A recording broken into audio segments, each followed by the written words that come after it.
So we're in this series called Conversations with Jesus, and we're seeing how Jesus talked with people and how he dealt with people, and it wasn't not necessarily intentional that we've been in John so far this whole time, and we'll be in John for a couple more weeks before we jump to one of the other Gospels.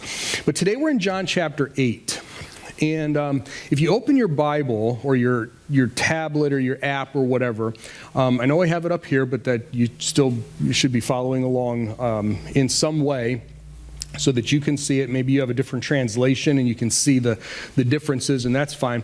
But if you have a Bible or you have a translation open in front of you, my guess is that there's some kind of notation that surrounds this passage, either brackets like it has in my translation. You see the double bracket there at chapter 7, verse 53, and it goes down through verse, you can see the brackets go all the way down, the double brackets, through the end of verse 11. And that's our passage this morning, really the first 11 verses. But it really starts at chapter 7, verse 53. And if you have a note, like if you're using one of the Bibles in the chairs there, you might see a note that says something to the effect of John 7:53 through 8:11 is not contained in the earliest and best manuscripts and was almost certainly not an original part of the Gospel of John. And then just maybe some other notes in there. Maybe yours just says this passage is not found in the earliest manuscripts. Maybe you have a much longer note. If you have an app that you're using, it may have a note there that you tap it and it fills up your entire screen with information. You're like, what is all this information? This is one of two really long passages and three or four longer passages in the New Testament that has some question around the passage itself, not the interpretation. The meaning of the passage is actually very simple. And so that's fortunate because we can spend a little bit more time on the trouble part here. And because of those notes, I want to make sure that we address these things a little bit. If you've been around here long enough, you know I love the Bible. I trust the Bible. I want you to be able to trust the Bible. And so we try to not, dig up questions about whether, it says it's original or authentic or whatever. But sometimes you have to do these things. And so let me just give you a few bits of information. This is one of those areas where we could spend the entire time talking about this and not really get into the passage itself. So we're not going to do that. If you have questions further, definitely ask them, okay? Because there is a lot more information than I'm going to be able to share this morning. But here's the nutshell version of what those study notes, because if you've got study Bibles, you're going to have some notes there and they're going to bring up questions. This passage, chapter 7, verse 53 down through 8, verse 11, like the note said, is not contained in the earliest and the best manuscripts. So the New Testament was written in Greek, and then it was copied in Greek, and then it was copied more and copied more and copied more for a couple of centuries, and then it started being translated into other languages off of those Greek copies until, here we are 2,000 years later, and we have our English versions of it. And our English versions, of course, are translations of copies, right? And so that's how we got our Bible, short version. And so the question has always been, when the apostles wrote, what is it exactly that they wrote? Because the material that they wrote on, the parchments and the stuff, they don't exist anymore. I mean, it's been 2,000 years. Right? We buy things and in 2 weeks they break and they're not useful anymore, right? And we expect, 2,000-year-old parchment to still be around somewhere, right? It doesn't exist because it just, it decayed, it crumbled, it fell apart. Okay, which is why they made copies. One of the reasons they made copies so soon was to preserve it. Well, the earliest copies of the New Testament that we have, the whole New Testament, let me put it this way, the earliest copies of the entire New Testament date back to about the 3rd and 4th century AD. So we're talking the 200s and 300s. Well, when you're talking about stuff that was written in the late, like in John's case, in 90 to 95 AD, you're really only talking 100 years later after the fact. That's pretty close, isn't it? 1 to 200 years. None of the other historical literature that we have copies of comes anywhere close to the antiquity, that's the word I'm looking for, the antiquity of the copies and the number of the copies. We have so many, 5,000 some odd copies just in Greek before we start getting into other translations. When you start talking about the copies and the translations, we have in the neighborhood of about 25,000 copies of the New Testament just in ancient translations and ancient copies. This is unheard of in antiquity. We don't have that much of Shakespeare. We don't have that much of Herodotus. We don't have that much of Aristotle. We don't have that much of anybody, okay? But we do have that many of the New Testament. So that's actually a cool thing because it was copied so quickly and translated so quickly that if somebody would have tried to change the New Testament, you know how hard that would have been? Because if they tried to take something out over here or change a word over here and say, well, I don't believe this, so I'm going to change this. There were so many other copies and so many other translations that would say, nope, that's not right. That's not right. Okay? Next to impossible. Statistically, it was impossible to change the New Testament. So when we run into passages like this, where it says that the earliest ones, these old copies, do not include it, we need to pay attention. Okay? The earliest ones do not include it. So these ones that I said from the 3rd and 4th century, it's not in there. It was a little bit later before this passage started showing up. And even then in the copies where it did show up, in the translations that it did show up, there were little marks, like little asterisks and stuff next to it, where even the copyists and the translators said, this was not originally, we know this was not originally here, but we do believe it's authentic, and we just don't know where it was supposed to be. Okay? The early church fathers didn't quote from it from John here. One of the neatest things about this is that when it does show up, it shows up in other places in John. But some translators actually put this into Luke during Passion Week, this event during Passion Week in Luke. And one of the reasons that that's important is because the Greek text itself does not sound like John. The vocabulary is not John's. The writing style is not John's. It just doesn't fit John's pattern, right? But it really sounds like Luke. It really does. If you had no idea that this were John, or that this were in John, and you picked it up and put it into Luke, it would flow perfectly. It's just really cool, okay? So I happen to think it probably does belong in Luke. I do think it's original, though. I do think this is an event that really did happen. We're not saying this never happened. We're not saying that we're throwing this out. I think this really did happen. As we go through it, we see that this is exactly the type of thing that Jesus would have said. This is exactly the type of thing that Jesus would have done. We're going to see Jesus writing on the ground. This is the only time in the entire Bible, let's say the Gospels, because this is when Jesus was ministering. The only time in all of the Gospels that we see Jesus writing at all is in this passage. If he never did it, it would be really risky to try to include that into the Bible, wouldn't it? Okay, very risky, because there's still so many people who say, that never happened. Never happened. I was there. It never happened. So I think it's true. I think it absolutely happened, what we're going to study this morning. But it probably did not happen at this exact moment. Most of the books, the Gospels, are not necessarily chronological anyway. I think it was probably Luke's that was included in John. I found there's an explanation here that says the material, this passage, seems to have been placed before 8:12 here in John in most Bible versions, because of the contents of this section relate well to two statements of Jesus in chapter 8. So in chapter 8, verse 15, Jesus is going to say, I pass judgment on no one. And then in verse 46, he's going to say, can any of you prove me guilty of sin? Okay? And these connect really closely with what Jesus says in this passage. And so if you were saying, I know this is true, I know this has been passed down, but I'm not exactly sure where to connect it to, it fits here from that standpoint. It fits with the context here. But at the same time, if we took out this entire passage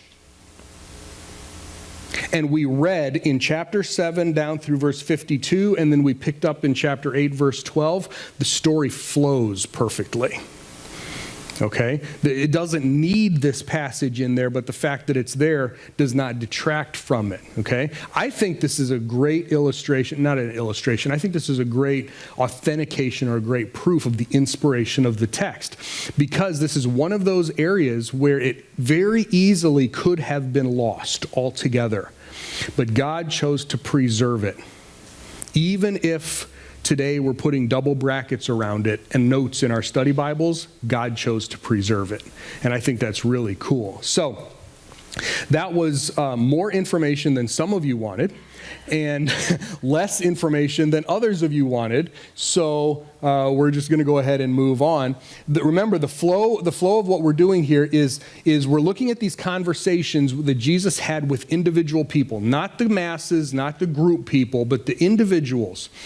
And we're asking questions like, how did he talk to the person, or how did he address, or how did he handle the situation? What truths did he include, okay, for that person? We've seen already just in 2 weeks, he's not telling everything, right? He's not telling everything. There's a situation in front of him that he has to address, and so he addresses it in a very specific way, and he includes very specific information. And then, of course, we want to evaluate, do I see myself in this position? Do I see myself, maybe even just a part of myself? Is what the person was wrestling with, am I wrestling with that? Or maybe do I know somebody who's wrestling with that so that I can minister to them the way Jesus ministered to this person? So that's what we're doing. So let's just start. I'm going to read straight through it. We're talking about 12 verses here. I'm just going to read straight through it. You may have read this before. Maybe you read it over the course of this week, preparing for this week. Next week we'll be in chapter 9. But today, chapter 7, verse 53 really is where it picks up, down through verse 11. And here we go. And each one departed to his own house. This is, if it connects to chapter 7 here, that would be the religious leaders. The Sanhedrin was having a meeting where they were disparaging Jesus, and Nicodemus, remember him from a couple weeks ago? He actually shows up here in chapter 7. And he's trying to stand up for Jesus, and they're like, you don't know anything, right? And then we have verse 53 here. Each one departed to his own house, but Jesus went to the Mount of Olives. Which, by the way, he did during Passion Week. At the end of every day, he would teach in the temple, and then he would go outside the city, which is one of the reasons people think this connects during Passion Week. Early in the morning, he came to the temple courts again. All the people came to him, and he sat down and began to teach them. The experts in the law and the Pharisees brought a woman who had been caught committing adultery. They made her stand in front of them and said to Jesus, "Teacher, this woman was caught in the very act of adultery. In the law, Moses commanded us to stone to death such women. What then do you say?" Now, you ready for verse 6? Because you're expecting this, right? Now, they were asking this in an attempt to trap him so that they could bring charges against him. When they persisted in asking him, he stood up straight and replied, whoever among you is guiltless may be the first to throw a stone at her." Then he bent over again and wrote on the ground. Now, when they'd heard this, they began to drift away one at a time, starting with the older ones, until Jesus was left alone with the woman standing before him. And Jesus stood up straight and said to her, "Woman, where are they? Did no one condemn you?" She replied, "No one, Lord." And Jesus said, "I do not condemn you either. Go, and from now on, do not sin anymore." That sounds like what we would expect from Jesus, doesn't it? At this thing. Let's take a look at this passage then a little bit. So verse 53 and then verses 1 and 2, this is just setting the scene, okay? Jesus leaves the city of Jerusalem. If this is connected to chapter 7 in its placement here and chapter 8, if it really does belong here, then this is the Feast of Tabernacles. Sukkot, Sukkot is the Hebrew word, and that takes place usually in the beginning of October. You know what time of year it is right now on the Jewish calendar? It's Sukkot. Right now is the Feast of Tabernacles. It extends, depending on which calendar you're looking at, it either ends today or it extends for a couple more days. But it's a week where the Jewish men were required to come from all over Israel and even all over the world in many cases to Jerusalem, and it was like a tent party. Okay? Now, this would not have been fun for me. I do not like camping. I'm not a tent type person. But what they did is this Feast of Tabernacles, or this Feast of Tents, what they did was they celebrated for a week God's deliverance of the nation of Israel from Egypt and the fact that they had to live in tents while they were wandering around in the desert. Okay, that's what they were celebrating. That's what they were remembering. Every single one of the Jewish feasts or festivals, sometimes our translations say, or these celebrations, were connected to something big that God did for them as a nation. And so for a week, for 7 days, they built these little temporary huts, literally. That's what they did. They built these little, Jerusalem became a tent city.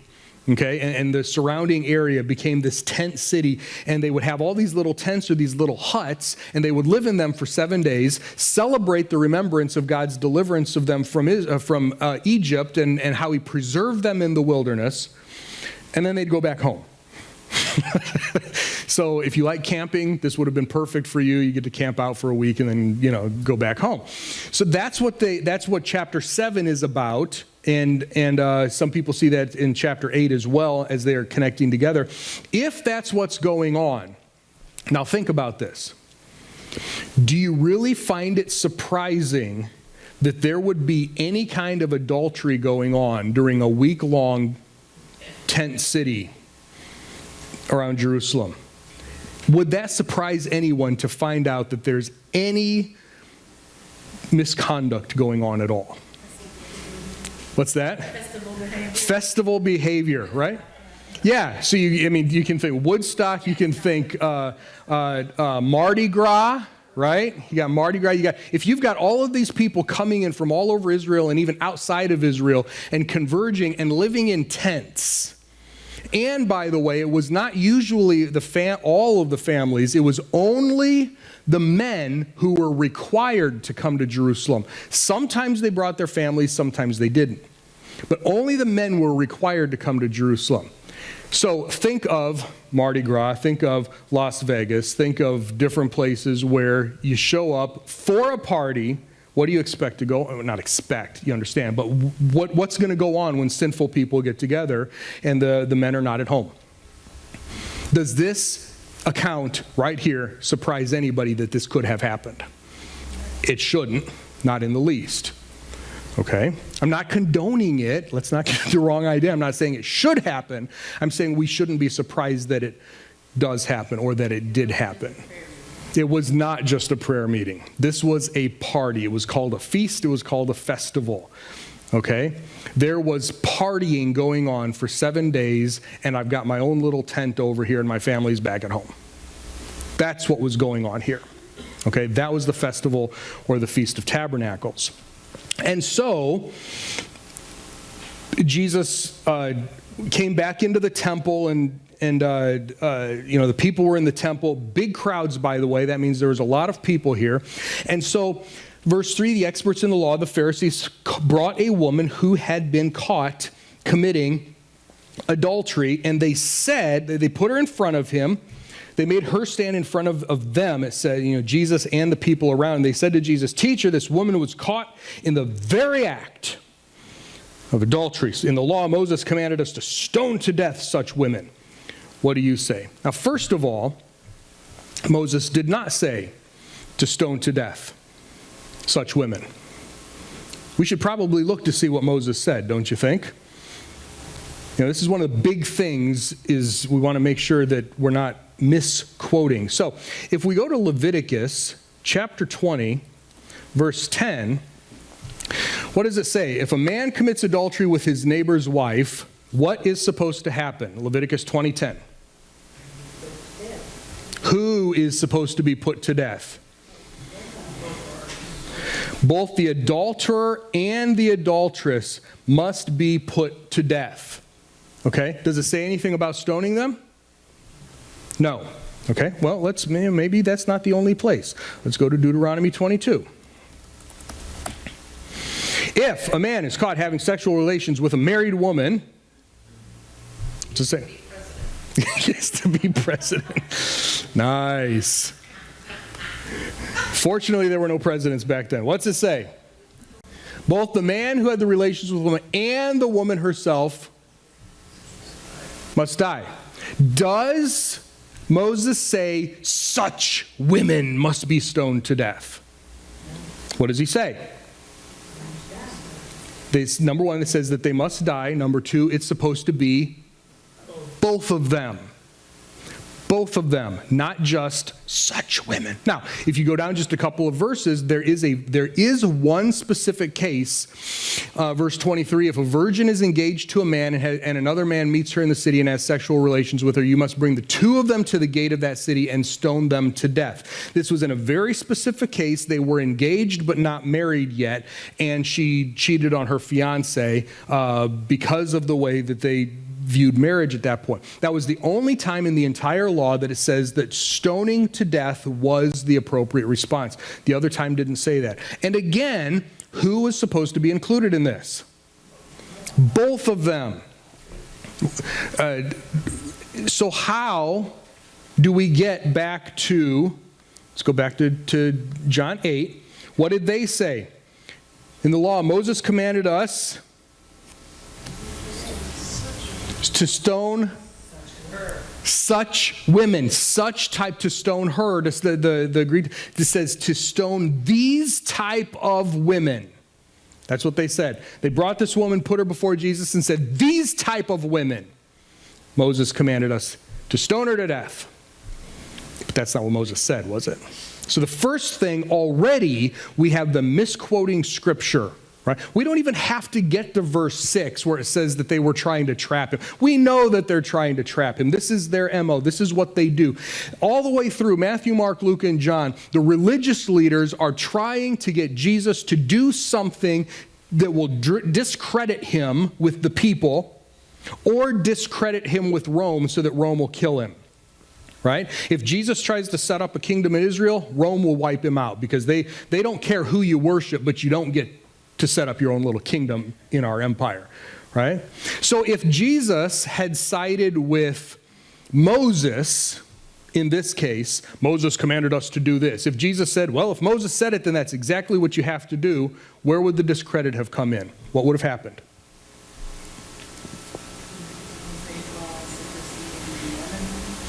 Well, you've got from a law standpoint, he's saying this person should be executed, but Rome would never let that happen. Okay, so you've got that problem. What else? What other problem do you have? Okay, well, you've got the peeping Tom problem here. Okay, we'll address that. We'll definitely address that. We have to get there. Okay, what other problem does Jesus have? If Jesus says, yes, this is what Moses said, stone her, kill her. Okay, he would have been incorrect because that's not what Moses said. Good. He would have been taking their word for it. Jesus was known as, in the community, just in general, Jesus was known as, he was called the friend of sinners. Why was he called sometimes the friend of sinners? Do you know why? Because that's who he associated with. He repeatedly said, I'm not here for the healthy people, I'm here for the sick people. I'm not here for the people who already claim to be righteous, I'm here for the people who don't claim to be righteous. He was the friend of the people who thought they were so far away from God because of their lives, because of their lifestyles, their choices, whatever. So if in this case, he would have made this judgment and said, yep, kill her, well, how would the people have responded to him from this point on? all of his followers, right? He would have been completely discredited. Nobody would have listened to him anymore. We could have just ended the New Testament right here, right? Okay, so that's problem on one side. What happens if he says, no, don't kill her? He's going against the law. Now he's going against the law. Because the law did say, even if they got the stoning to death wrong, even if they got the method of execution wrong, we just looked at two passages that very clearly said that adultery was a capital offense under the Mosaic law and deserved death. And if Jesus stood there and said, no, don't kill her, to try to keep his followers, now he's going against the law, which God gave to Moses. So he's actually going against God. This is the perfect plan, isn't it? They've got him trapped. He has nowhere to go. Now, let's go back to Cindy's point here. So where was the guy in all of this?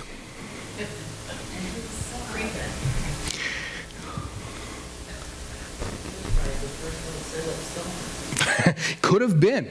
There are a lot of people who think that this was a setup, specifically a setup, where one of these guys' friends, or maybe one of these guys himself, seduced her and set this whole thing up. I mean, if they're trying to trap Jesus, it's not like they're just wandering around the city looking for something to happen, right? This was planned. And a lot of people believe that this was truly a setup where even if it wasn't one of these guys, it was one of their friends. And, of course, if they were caught in the very act, which is what they said twice, she was caught in the very act, how do they capture only her and not him too? Why are not both of them standing right there? Okay, this is one of those reasons that it really makes me believe that this definitely was a setup. Because if Jesus wanted to go with Moses, what would he have had to say?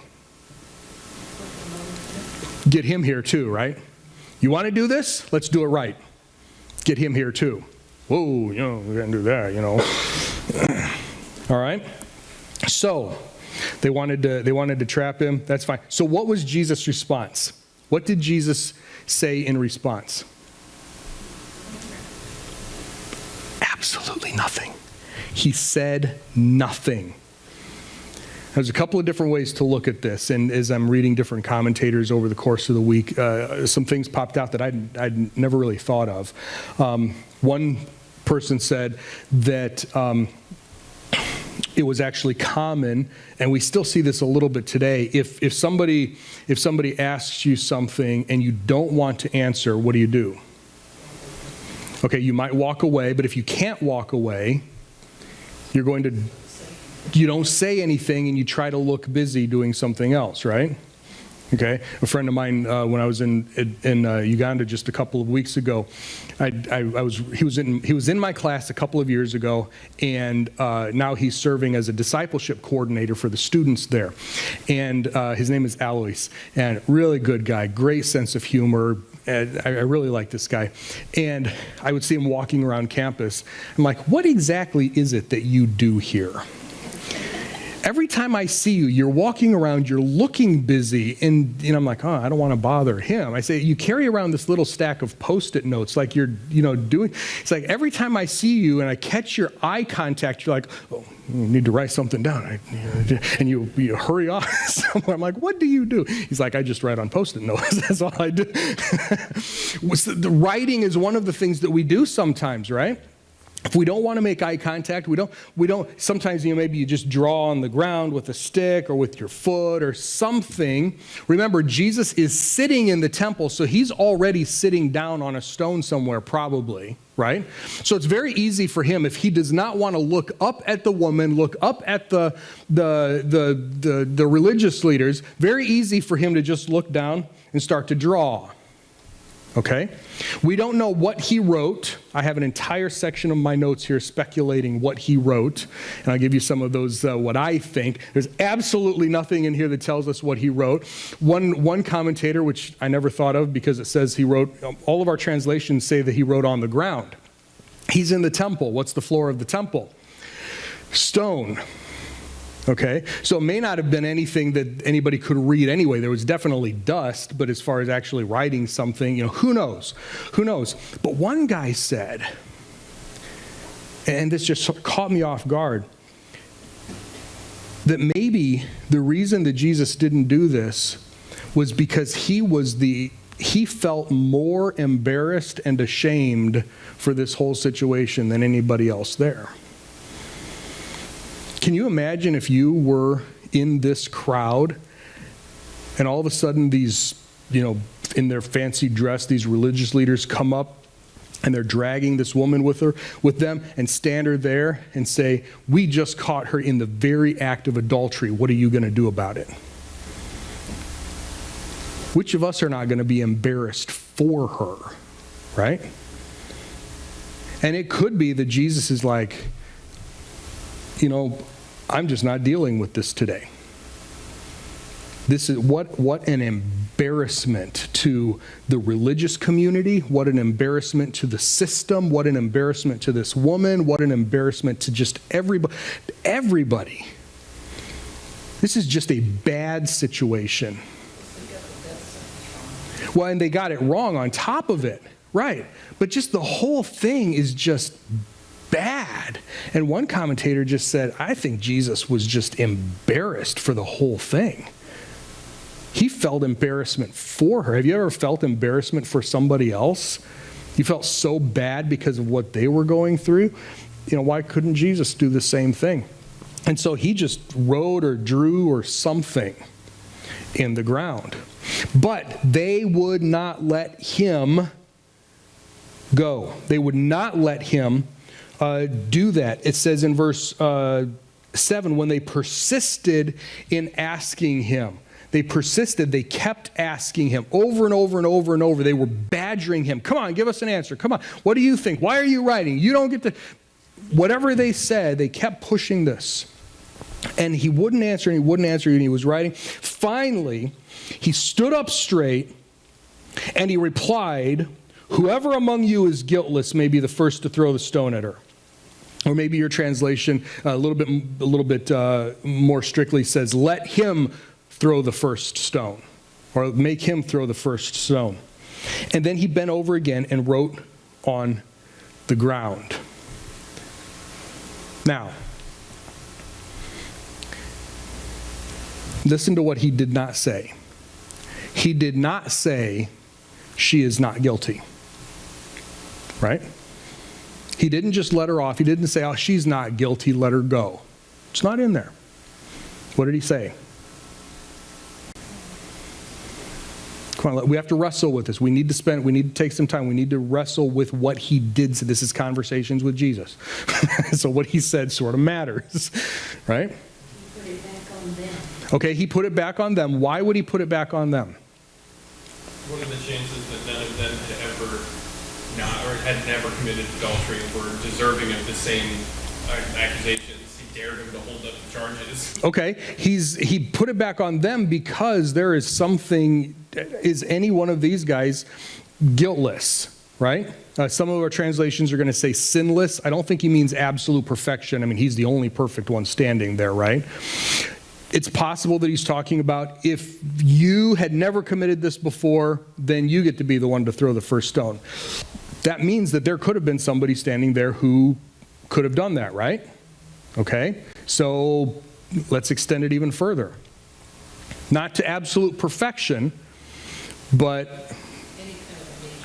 Okay, all right. So any kind of a major sin. It's interesting that you put it that way because some people don't see categories of sins. I do. I think the law has categories of sins. The fact that this one is a capital offense that God said is the death penalty for this one, but he didn't say is the death penalty for another one, shows that even in God's law there were categories of sins, right? And that actually leads some people to think that Jesus was writing on the ground the 10 Commandments. He's just sort of sketching out the 10 Commandments. Anybody here guiltless? No other gods, no images, don't misuse my name, remember the Sabbath. And he's just writing out the 10 Commandments on the ground. And they see him writing these things, okay, so that may be. Any other thoughts? Well, they had said that if you don't look at a woman with lust in your heart, you're already guilty. All right, so Jesus has already taught in the Sermon on the Mount, back in Matthew chapter 5, you've heard it said that if you commit adultery, it's worthy of death. But I tell you that even if you look at a woman with lust in your heart, that's to say you've already committed adultery with her in your heart. So not just the act itself, but it's a heart issue. It's always been a heart issue, right? And so since he's already taught that, I think it's legitimate to go back and say these are things that he's already taught. Good, because he's explained that. Okay? Been kind of explaining the spirit of the law rather than just the letter of the law. And I think that's really important too, because they even got the letter wrong. There are agents out there always reporting back. What did he say today? What did he say today? Yep. What did he say today? Yep. No. For these people who were really concerned about making sure that everybody followed the law perfectly right, number one, they misquoted it an awful lot. Number two, they didn't follow it very well themselves, did they? Right? Okay, but if they could trap him in his own words, then yeah, I think you're absolutely right. I think that he wanted to focus on the bigger picture. He said, yes, she is guilty. Yes, I understand that this is what God said. So, who's going to throw the first stone? Now, here's something that's interesting. Let's take let's look at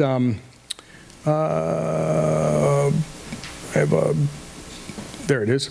Deuteronomy 17. Go back to Deuteronomy for just a second. Deuteronomy 17:17. What does Moses say about how people are supposed to be executed? Who's supposed to do this? 17 verse 7. Deuteronomy 17:7. What's it say? What's it say up there at the top? The witnesses must be first to begin the execution. If somebody is going to be put to death, who is supposed to actually do the execution? The witnesses, the people who were there, who saw it, who brought the charges and the whole thing. And so this was not abnormal for Jesus to say, fine, you do it. You're claiming to have witnessed the whole thing. You're claiming that you caught her in the act. You go do it then, because that's what Moses said. Why are you asking me to do this? I'm not a witness. I'm not a judge. I'm sitting here. You brought her to me, and you're asking me to do something about it? Follow the law. You go do it. But make sure that you are right with God before you do it. Isn't that interesting? So what is Jesus doing? He is following both the law and he is still following his method of compassion on the people that he's ministering to. He does find that balance. They didn't think he could find the balance. He found the balance. Okay? And it's very important that we see that, because the world, and even the religious world, wants to question what's in the Bible, right? The world wants to question what's in the Bible. The very oldest, say, trick in the book, the oldest question is, did God really say? It goes all the way back to Genesis chapter 3. This has been Satan's question from the very beginning. Did God really say? And it's important that we understand that God has already spoken on everything that this world wants to question. God has already spoken on it. Okay? And he's spoken on it in the scripture. So the question is not so much whether it's true, but how are we supposed to live it out? There is room for discussion on how do we live this out. There is not room for discussion on, is this true? It is true. Jesus just said, since it's true, and since we obey it, and since we follow it, we need to make sure we do the whole thing in context. You don't get to bring me one verse from a very specific situation and say, this is what Moses commanded us to do. He said, number one, that's not what he commanded, but number two, here's something else he commanded. If you're going to do it right. Right? If we're going to follow it, we follow it right. But he never questioned the truth or the authenticity of it. He said, this is what it says, so if you're going to follow it, follow it. Okay? Now I love, let me show you, you can jot this down. I love Romans 8:34. This is after the cross. This is living in the church age right now, but in Romans 8:34, I love how this ties in with it, because the Apostle Paul asks the question, who is the one who will condemn? Christ is the one who died, and more than that, he was raised, who is at the right hand of God, who also is interceding for us. Our hearts want to condemn us. Our hearts tell us that we're guilty. The world wants to condemn us. Satan wants to condemn us. But if you know Jesus Christ is your Savior, none of these things hold any weight, because Jesus Christ right now is interceding on your behalf. 1 John chapter 2 actually calls him our advocate, our defense attorney. When there are accusations that are put against us, whether from ourselves or from other people, Jesus says, I've already paid for that. I've already paid for that. I am the only one who has the right to condemn anybody because I paid for that. Isn't that awesome? Isn't that great? It's a wonderful promise. It's a great truth. All right. Back to John chapter 8. Then he bent over and wrote again on the ground. Some people think that was the Ten Commandments. Some people, and these go back way old, some not just old commentaries, but like some early church fathers, actually think that he was writing the names of the guys in front of him and some of the women that they've known over the years. Now, I don't know if that's true. Again, we don't know, but some people, that one goes back a long time, that one commentator says he was writing their names and sins on the ground. And so they disappeared very, very quickly, right? I think it was, personally, I think it was the Ten Commandments. And the only reason I think that, I just tell you, this is just my personal thing. The only reason I think that is because there are only two other times that the finger of God shows up in the Bible. One time is in Daniel chapter 5 when the finger is writing on the wall, right? The other time is in Exodus where the stone tablets, the Ten Commandments, were written by the finger of God. And so back in Exodus 31, it says that the finger of God wrote the commandments on stone.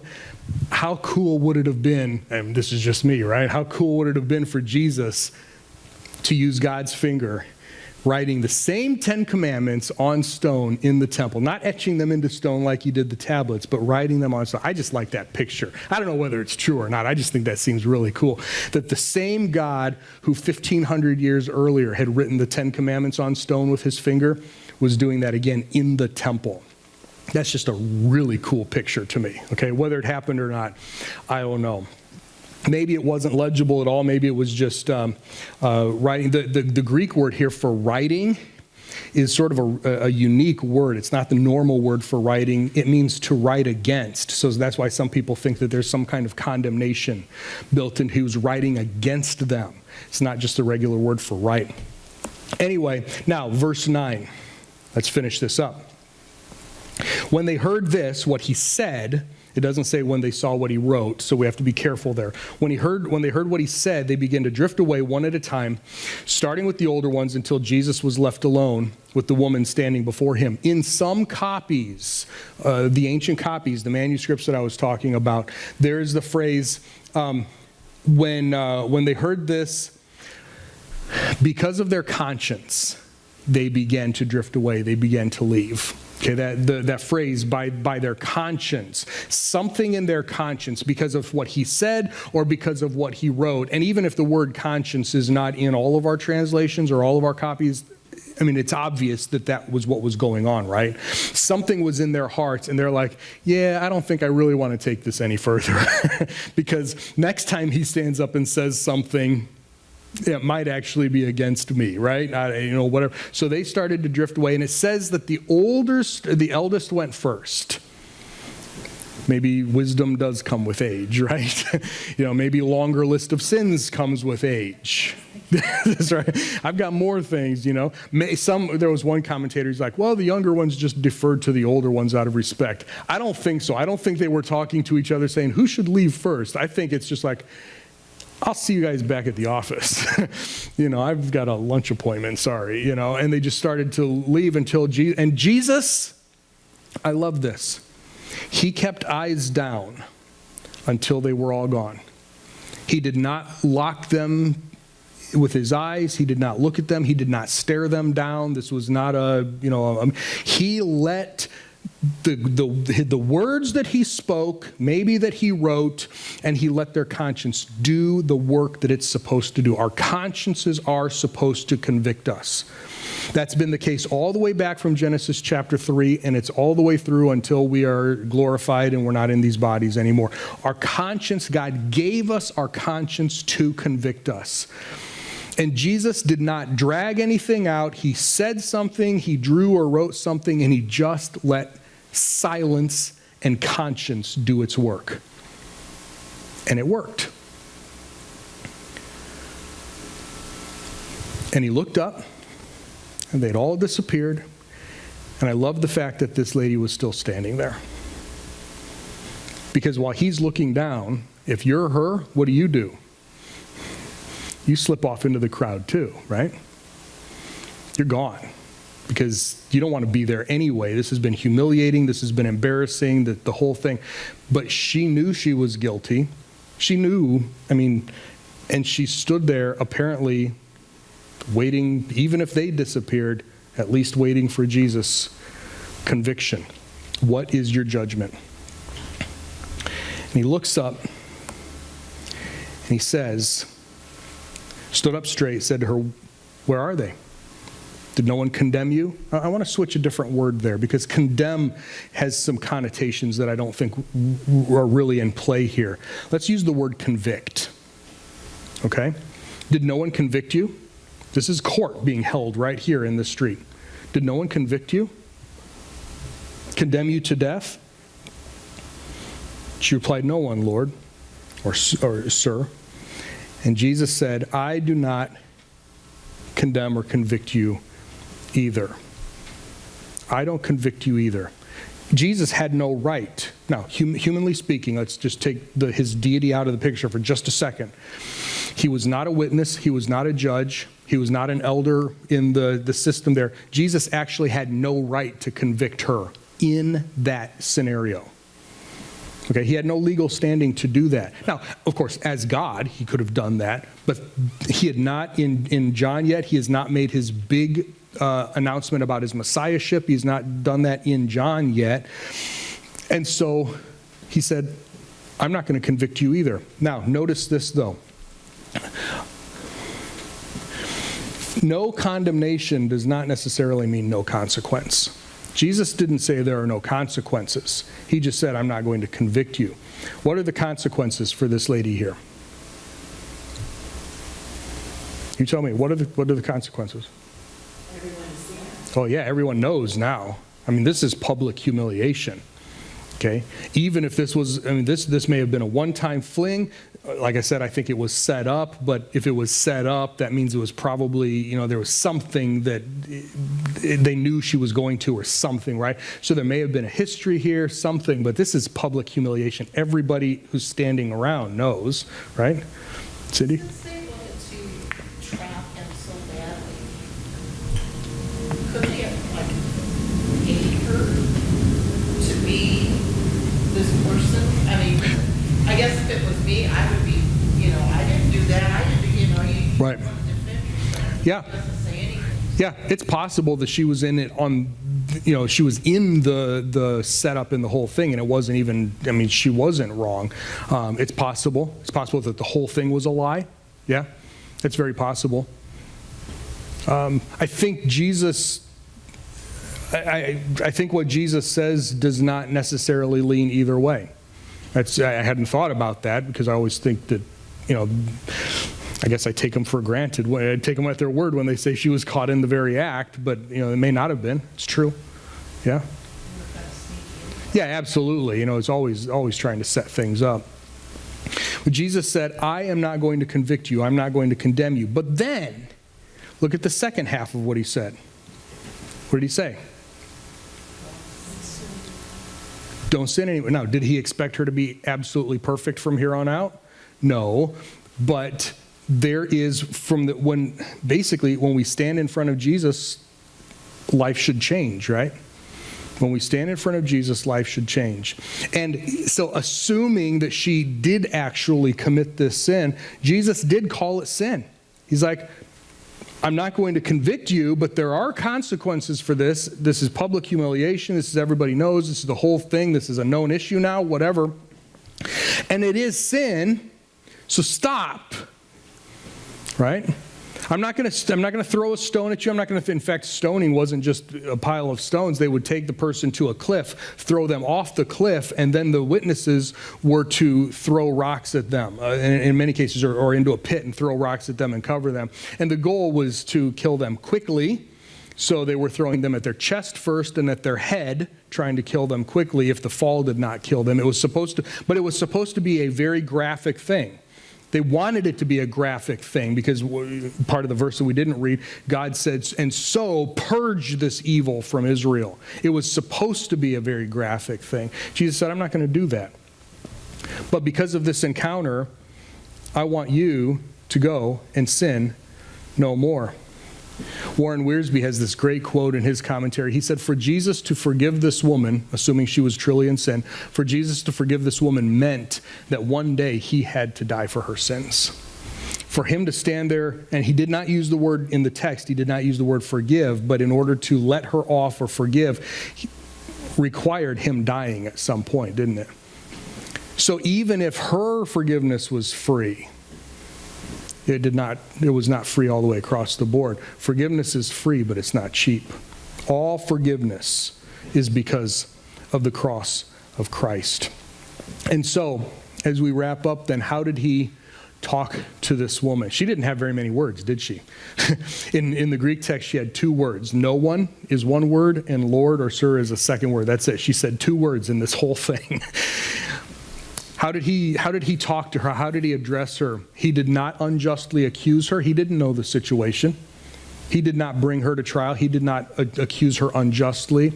And possibly he felt her own embarrassment and shame without adding to it. He did not heap on shame onto this woman. And sometimes we tend to do that. Intentionally or not, we find somebody in sin or even ourselves, and we heap shame that Jesus was not doing. What did he include? What truths did he include? Number 1, he said there's no condemnation today. But stop sinning, right? Don't let this event not change your life. Let this be a catalyst for life change. You need to obey God's law. And then, is this me? Hebrews 4:13 is, a lot of people memorize 4:12, but 4:13 says, no creature is hidden from God, and everything is naked and exposed to the eyes of him to whom we must render an account. We're all standing naked before God. We seem to be the only ones who don't realize that, right? All of us are standing naked before God. Your sin is not keeping you from God unless you let it. If you don't know Jesus as your Savior, that is not keeping you from God. Jesus died for every single person, and he offers the gift of salvation, and he wants us to accept that. Your sin is not keeping you from God unless you let it. If you know Jesus as your Savior, if you're a Christian, you're a believer, your sin can be forgiven. All you have to do is confess it. But it is keeping you from God as long as it's unconfessed. It's keeping you from fellowship. It's keeping you from ministry, possibly. All sorts of things, but only because you let it. 1 John 1:9 says that as soon as we confess our sin, he forgives us. And we can be made right into fellowship with him. And then finally, Romans 6:1. The Apostle Paul says, because grace abounds where sin is, should we keep sinning so that we can get more grace? And of course the answer is no. No, that's backward thinking. And yet the question then for us is, are we misusing grace as a reason to sin, or are we using grace as a reason to live in holiness and obedience? Jesus said, go and sin no more. He didn't let her off the hook, but at the same time, he didn't convict and condemn her right there. She has the opportunity now to live a life of holiness and obedience, or to go back to everything that she's done before. And we have the exact same choice on the path. Are we going to use the grace, the forgiveness that God has given us to say, you know what, now I want to know him better and love him more and serve him and live properly, or I just go back to the old way of living? We don't know the rest of the story. We don't know anything about this woman after this. We don't know what she chose to do. And so we get to write our own stories. How are we choosing to live because of the grace and the forgiveness that God has given to us?